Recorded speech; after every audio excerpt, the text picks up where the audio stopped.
So this is the story so far. We've got the walls all braced and painted, joined together. One sign on there and corner bits on, little serving window. I haven't put the doors in yet, I've only just finished painting those. But that's what we're up to at this stage. Morning YouTube, well just a little mini update. Firstly, thanks to all the new subscribers, I've had a real influx. I appreciate that big time. Keep it coming.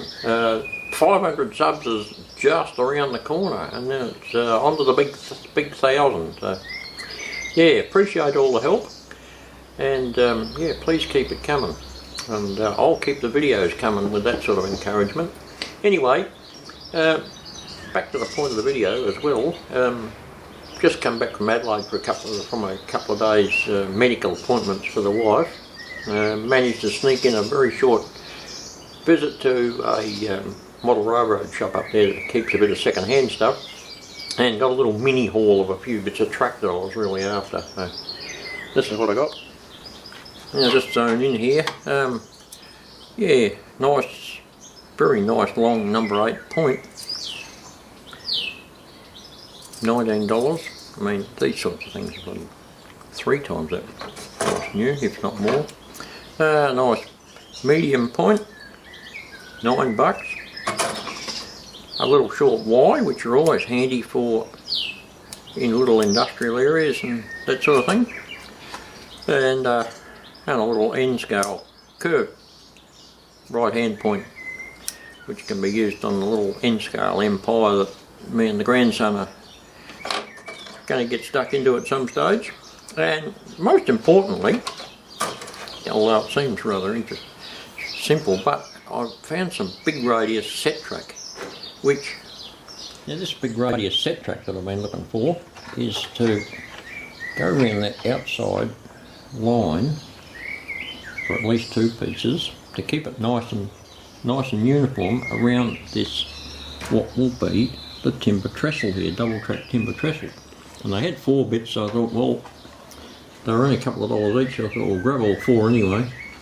And they'll be perfect for that bit of outside track there. I've also already got these ones here that I got previously in a lot, and they'll work magic for the inside track. So I've got the tracks under control now for the trestle, which is good.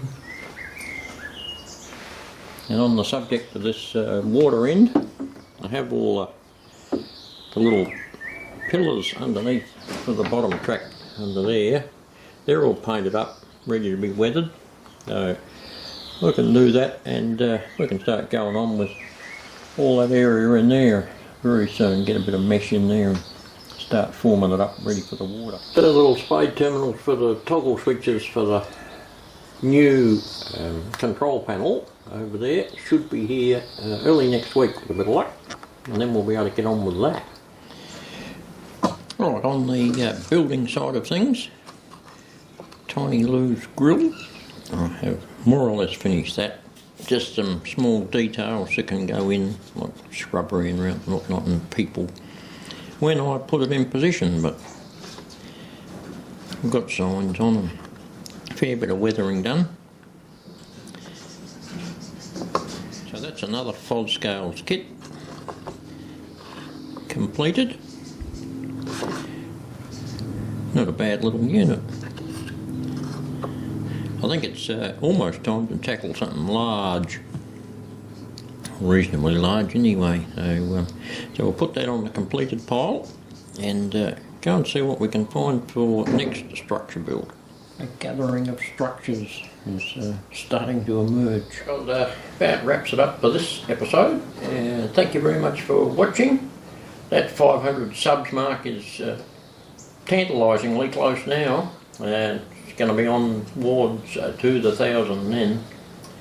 So thank you very much for everyone who's recently subscribed, and I hope you enjoy what I'm doing here. I am certainly enjoying it, that's for sure. It's one of my passions, has been for over 50 years, 55 years I've been into model trains, and really starting to get into it now. All those bits and pieces I've been gathering together over those last 55 years are all coming together. So, as the camera slides back on its axis, I will see you in the next one.